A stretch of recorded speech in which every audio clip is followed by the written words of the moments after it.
Hello और इस नए एक्सप्लेनर में आपका स्वागत है। आज हम कुछ ऐसे टॉपिक्स पर बात करने वाले हैं जो सच में आपके रोंगटे खड़े कर देंगे।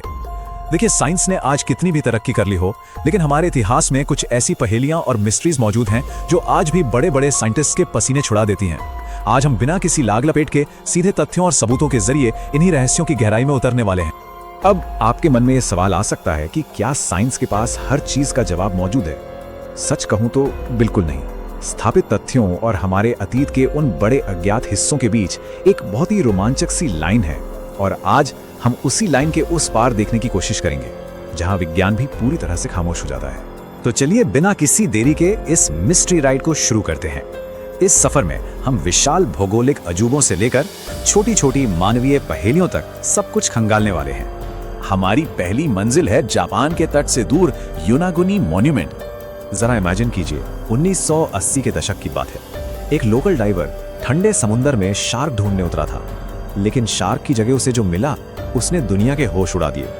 उसे समुद्र के अंदर 50 बाय 20 मीटर का एक पूरा का पूरा विशाल स्ट्रक्चर मिल गया। सच में एक ऐसा डूबा हुआ शहर जिसमें बकायदा सीढ़ियां, चबूतरे और गेट जैसी चीजें साफ साफ दिखाई दे रही थी। और सबसे चौंकाने वाली बात क्या है, इसकी उम्र अंदाजा लगाया गया है कि ये 12,000 साल तक पुराना हो सकता है। मतलब 12,000 साल। ये टाइमलाइन तो एकदम इम्पॉसिबल सी लगती है, क्योंकि उस समय तो किसी भी ऐसी एडवांस सिविलाइजेशन का नामो निशान तक नहीं था जो पत्थरों को इतने परफेक्ट तरीके से तराश सके। अब यहाँ साइंस और मिस्ट्री का आमना सामना होता है। कुछ साइंटिस्ट की थ्योरी है कि ये बस समुद्र की लहरों और टेक्टोनिक एक्टिविटी का कमाल है जिसने चट्टानों को ऐसा आकार दे दिया। लेकिन दूसरी तरफ प्रोफेसर मासाकी किमरा जैसे रिसर्चर्स का कहना है कि भाई, नेचर 90 डिग्री के परफेक्ट एंगल और इतने सटीक छेद कैसे बना सकता है। उनके हिसाब से ये पक्का किसी खोई हुई सभ्यता का काम है। इस जगह की एक और डरावनी बात बताऊं, जब भी गोताखोर वहां जाते हैं तो उनके कैमरे और कंपास जैसे इलेक्ट्रॉनिक उपकरण अक्सर अचानक काम करना बंद कर देते हैं, एकदम से डेड। क्या वहां कोई अजीब सी मैग्नेटिक फील्ड है या कोई ऐसी एनर्जी जिसे हम समझ नहीं पा रहे? ये सवाल आज भी बरकरार है।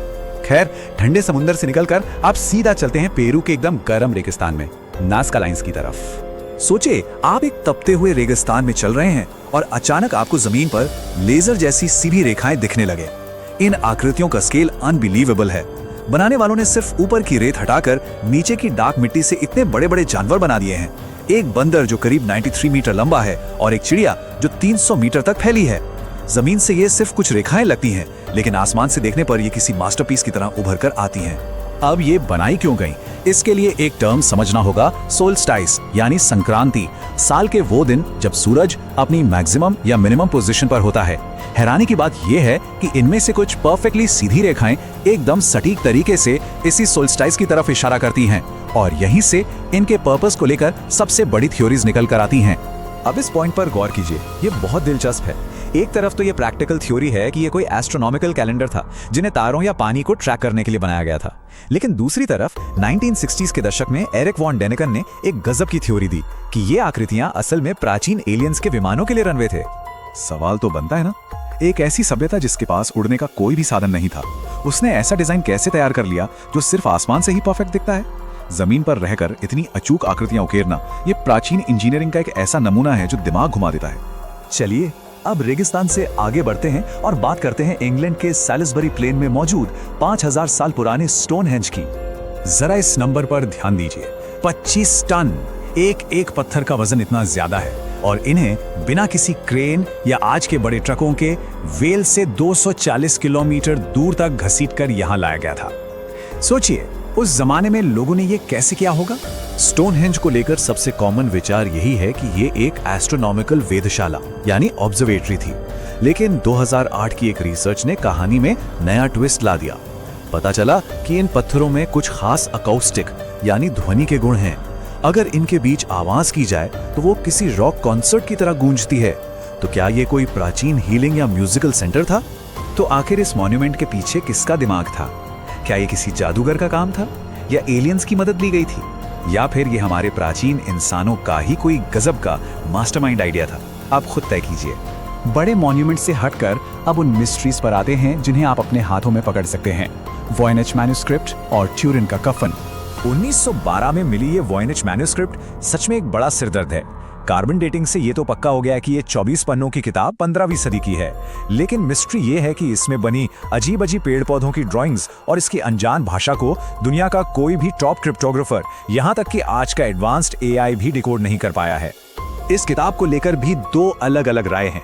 कुछ एक्सपर्ट्स का मानना है कि यह सिर्फ एक बहुत बड़ा प्रैंक है, एक मजाक जिसे जानबूझकर लोगों को कंफ्यूज करने के लिए बनाया गया था। लेकिन कई लोगों को लगता है कि ये कोई एन्क्रिप्टेड कोड है जिसमें किसी खोई हुई सभ्यता के मेडिकल या कीमिया के गहरे राज छुपे हुए हैं। इसी तरह का एक और रहस्य है ट्यूरिन का कफन, एक ऐसा कपड़ा जिस पर एक आदमी के शरीर और चोटों के निशान एकदम किसी फोटोग्राफ की तरह छपे हैं। लेकिन सबसे बड़ा ट्विस्ट ये है कि साइंटिस्ट्स को इस कपड़े पर पेंट या शाही का एक कतरा भी नहीं मिला, कुछ भी नहीं। तो क्या ये सच में कोई चमत्कार है, किसी पुनरुत्थान से निकली रेडिएशन का असर, या फिर कार्बन डेटिंग सही है जो इसे मिडिल एजेस की कोई बहुत ही एडवांस मास्टरपीस बताती है? आस्था और विज्ञान की ये डिबेट यहाँ बिल्कुल आमने सामने खड़ी है। अब जैसे जैसे हम इस एक्सप्लेनर के आखिर में पहुंच रहे हैं, आइए जल्दी से देखते हैं कुछ और मिस्ट्रीज जो आपका दिमाग पूरी तरह से चकरा देंगी। दुनिया ऐसी विसंगतियों से भरी पड़ी है। बरमूडा ट्रायंगल में फ्लाइट 19 के विमानों का गायब होना आज भी डराता है। फिर 1513 का पीरी रेज मैप देखिए, इसमें अंटार्कटिका तो तब दिखा दिया गया था जब उसकी खोज ही नहीं हुई थी। गीजा के ग्रेट पिरामिड का एकदम परफेक्ट अलाइनमेंट, चीन के 12,000 साल पुराने ड्रोपा स्टोन्स और भारत के समंदर में डूबा हुआ 9,000 साल पुराना द्वारका शहर, ये सब चीख चीख कर कहते हैं कि इतिहास वैसा बिल्कुल नहीं है जैसा हमने किताबों में पढ़ा है। तो आज का ये सफर हमें इसी सवाल के साथ छोड़ जाता है, अगली कौन सी मिस्ट्री डिकोड होने वाली है? क्या हम कभी अपने इस अनजाने अतीत को पूरी तरह से समझ पाएंगे? हमेशा ऐसे सवाल पूछते रहिए और इतिहास की गहराइयों के प्रति अपनी क्यूरियोसिटी को जिंदा रखिए।